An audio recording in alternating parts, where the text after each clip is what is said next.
Kính chào quý vị thính giả. Trong chương trình hôm nay, chúng ta sẽ cùng nhận diện một số điểm nghẽn của pháp luật bảo vệ môi trường và tìm hiểu các biện pháp tháo gỡ vấn đề này dưới các góc nhìn của luật số 146 sửa đổi, bổ sung một số điều của 15 luật thuộc lĩnh vực nông nghiệp và môi trường.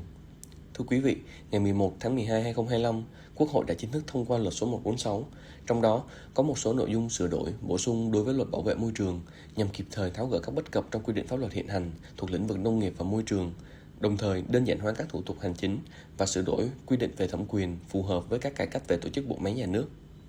Sau đây, chúng ta sẽ cùng phân tích và đánh giá một số tác động pháp lý của luật số 146 đối với hoạt động của doanh nghiệp trong lĩnh vực bảo vệ môi trường với các nội dung sau. Thứ nhất, luật số 146 sửa đổi, bổ sung quy định về đánh giá tác động môi trường, viết tắt là DTM. Về thời điểm thực hiện DTM, luật số 146 bổ sung quy định cho phép thực hiện DTM đồng thời với báo cáo nghiên cứu khả thi của dự án thành phần hoặc phân kỳ đầu tư của dự án. Trước đây, theo luật bảo vệ môi trường 2020, một dự án đầu tư chỉ lập một báo cáo DTM duy nhất từ giai đoạn chuẩn bị dự án. Thực tiễn thi hành cho thấy sự bất cập của quy định này đối với các dự án có thời gian triển khai kéo dài và chia làm nhiều giai đoạn. Tại thời điểm lập báo cáo DTM,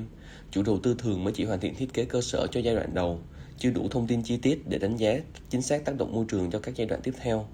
Trong khi đó, pháp luật về xây dựng, cụ thể là Nghị định 175/2024, đã cho phép thẩm định báo cáo nghiên cứu khả thi theo từng dự án thành phần hoặc theo phân kỳ đầu tư. Vì vậy, quy định mới này không chỉ bảo đảm tính thống nhất, đồng bộ với pháp luật về xây dựng mà còn trực tiếp tháo gỡ gánh nặng thủ tục cho chủ đầu tư. Doanh nghiệp có thể hoàn thiện các thủ tục pháp lý phù hợp với tiến độ thực tế của dự án, thay vì phải thực hiện một báo cáo tổng thể phức tạp. Bên cạnh đó, luật số 146 sửa đổi thời hạn cuối để nộp báo cáo DTM với các dự án đầu tư xây dựng thuộc đối tượng phải thẩm định báo cáo nghiên cứu khả thi. Cụ thể, thời hạn được đổi thành từ trước khi có kết luận thẩm định báo cáo nghiên cứu khả thi theo quy định cũ thành trước khi phê duyệt dự án, quyết định đầu tư xây dựng dự án. Các doanh nghiệp, cá nhân, tổ chức cần lưu ý quy định này để lựa chọn thời điểm thực hiện thủ tục thẩm định báo cáo DTM phù hợp với tiến độ thực hiện dự án. Tiếp theo, về việc sửa đổi, bổ sung phạm vi các dự án do Bộ Nông nghiệp và Môi trường, trước đây là Bộ Tài nguyên và Môi trường, thẩm định báo cáo DTM. Khoản 7, điều 1, luật số 146 quy định chi tiết các dự án mà Bộ Nông nghiệp và Môi trường có quyền thẩm định, bao gồm các dự án đầu tư nhóm 1 và dự án đầu tư nhóm 2 nằm trên địa bàn từ 2 đơn vị hành chính cấp tỉnh trở lên hoặc nằm trên vùng biển chưa xác định trách nhiệm quản lý của Ủy ban Nhân dân cấp tỉnh. Ví dụ như dự án đầu tư được Quốc hội, Thủ tướng Chính phủ quyết định chấp thuận chủ trương đầu tư, trừ các dự án đầu tư nằm trên địa bàn từ 2 đơn vị hành chính cấp tỉnh trở lên, được giao cho một Ủy ban Nhân dân cấp tỉnh hoặc một Chủ tịch Ủy ban Nhân dân cấp tỉnh quyết định đầu tư, hoặc phân chia thành các dự án thành phần mà dự án thành phần đó chỉ triển khai trên địa bàn một đơn vị hành chính cấp tỉnh. Dự án đầu tư thuộc thẩm quyền cấp giấy phép khai thác khoáng sản, cấp giấy phép khai thác sử dụng tài nguyên nước, cấp giấy phép nhận chìm ở biển, quyết định giao khu vực biển của Bộ Nông nghiệp và Môi trường. Dự án đầu tư xây dựng và kinh doanh kết cấu hạ tầng khu sản xuất, kinh doanh, dịch vụ tập trung.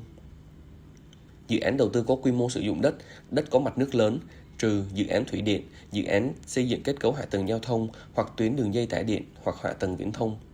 Dự án chỉ có một hoặc các mục tiêu trồng cây lâu năm, hàng năm, nhân và chăm sóc giống cây nông nghiệp. Như vậy, so với luật bảo vệ môi trường 2020, luật số 146 thu hẹp đáng kể phạm vi các dự án đầu tư thuộc thẩm quyền thẩm định của Bộ Nông nghiệp và Môi trường thông qua các điều kiện ràng buộc bổ sung. Cũng cần lưu ý rằng, luật số 146 không còn quy định về hồ sơ, quy trình thực hiện các thủ tục thẩm định báo cáo DTM, mà giao cho Bộ trưởng Bộ Nông nghiệp Môi trường quy định chi tiết về vấn đề này. Thứ hai, luật số 146 sửa đổi, bổ sung các quy định liên quan đến giấy phép môi trường.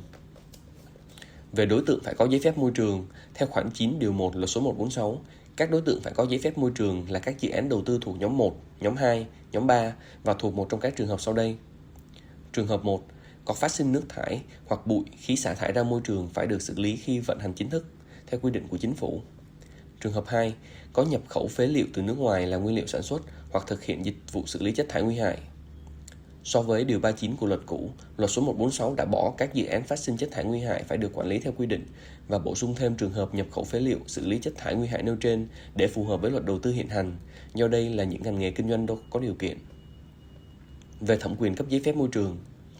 các dự án đầu tư nằm trên địa bàn từ 2 đơn vị hành chính cấp tỉnh trở lên hoặc nằm trên vùng biển chưa xác định trách nhiệm quản lý hành chính của Ủy ban Nhân dân cấp tỉnh, không còn thuộc thẩm quyền cấp giấy phép của Bộ Nông nghiệp Môi trường mà được giao về cho Chủ tịch Ủy ban Nhân dân cấp tỉnh.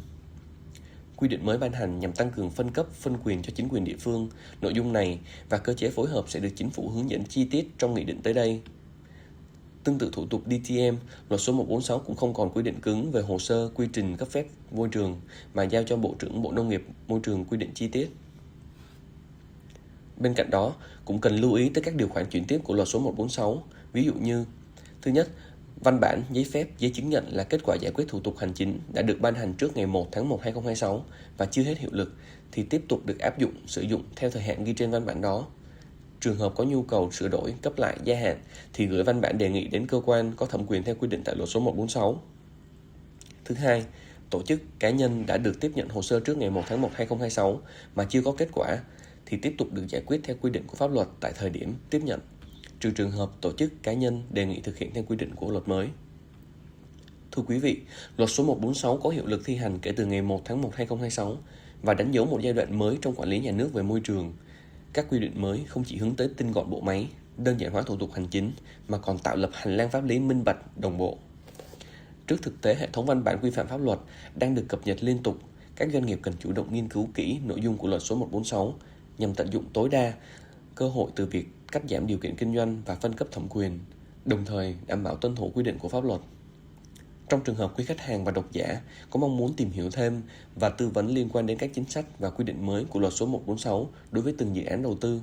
Văn phòng Luật sư Nguyễn Hưng Quang và Cộng sự luôn sẵn sàng giải đáp, cung cấp các ý kiến pháp lý có liên quan. Cảm ơn quý vị đã lắng nghe.